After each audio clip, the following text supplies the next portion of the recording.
Welcome back. Now we're going to discuss about a work of adhesion and work of cohesion. Okay, what is work? It's nothing but surface tension or the interfacial tension, okay, times the unit area change or the area change. If the change of area is 1, let's say if the change of area is equal to 1, okay, then what's the work done? It's nothing but W is equal to what? Surface tension or the interfacial tension, right? Interfacial tension.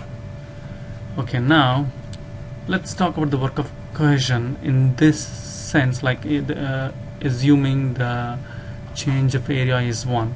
So let's say this is a droplet, okay, and this droplet divided into 2 droplets, okay, like this, and the area change of area is 1. Okay, so now to break this into 2 droplets, we have to do some work, so we need to input some energy, right? So that is the energy that is required to break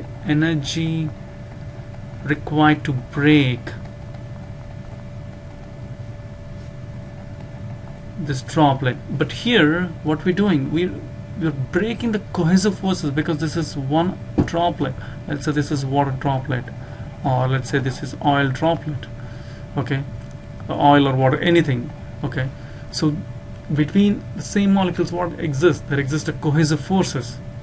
So we're not like breaking a droplet, it's we're breaking the cohesive forces, right? So work of cohesion is nothing but the energy that is required to break the cohesive forces is work of cohesion, right? So let's take a look at the formula now. Work of cohesion of formula. Now the newly created areas is, as always, it's two areas we created. So now W is equal to, sorry, something popped up, 1 minute. So you know the formula, right? W is equal to interfacial tension or surface tension times delta A. The delta A is 1 previously, that's why W is equal to gamma, but now the area change delta T is 2, so it's 2 count, so W is equal to 2 gamma L, right? Okay, now let's take a look at work of adhesion is what? Work of cohesion, what we said, the energy required to break the cohesive forces. So work of adhesion, obviously it will be the energy required to break what? It's adhesive forces, energy required to break adhesive forces, right? Adhesive forces. So let's say this is an oil droplet and this is a water droplet. Let's say it's one on top of each other. So now we need to input some energy to break these into oil, or to separate this into oil and water, okay. So the energy that is required to break this adhesion is called the work of adhesion.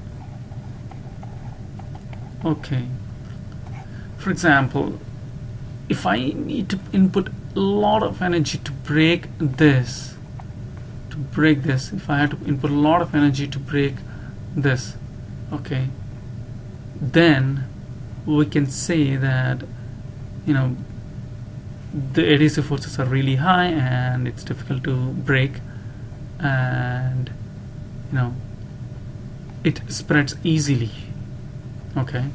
So we're going to discuss this. It applies for the work of cohesion. For example, if the cohesive forces between 2 molecules is really high, then it's really difficult to break this into 2 droplets, right? So work of cohesion, and formula for the work of adhesion is WA is because here we're breaking the interfacial tension, right? That means literally it's destroyed. We are destroying the interfacial tension. So it's negative, let's say it's negative gamma ls, because it's interfacial tension between liquid and water, right? Plus we're creating some new surface tensions. This is a surface tension of water here, right? So it's gamma s, plus we are also creating the surface tension for this liquid. It's gamma L, and you know the work of cohesion for this liquid is 2 gamma L, right? Now let's add these two, and when we add these two, we'll be coming up with spreading coefficient. Okay, so it's WA minus WC is equal to gamma L plus, sorry, gamma LS plus gamma S plus gamma L minus 2 gamma L. It's minus, right? So what's the final formula? WA minus WC is equal to gamma LS plus gamma S, I'm sorry, this is minus, negative gamma LS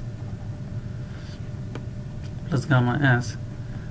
Gamma L and gamma L cancels out and will be remained with gamma L.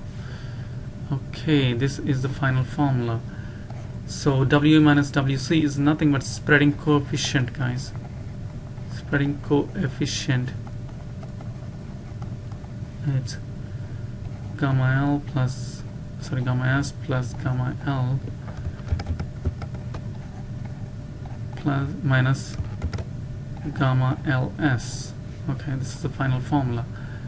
If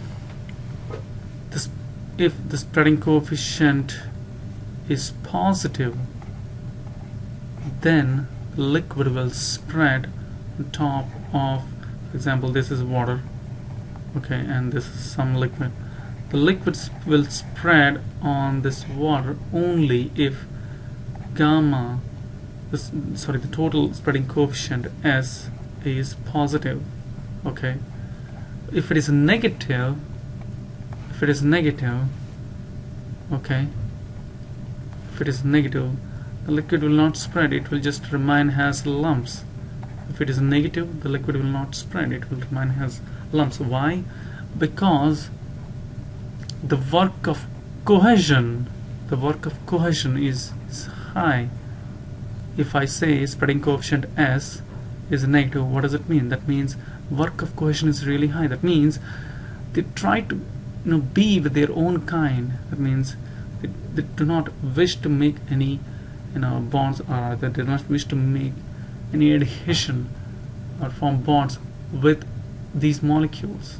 Okay, that's why work of the work of cohesion is high, and eventually the spreading coefficient is high. Okay, the other way, as I mentioned, if the spreading coefficient is positive, it will easily spread on top of water. Okay, alright, let's stop here.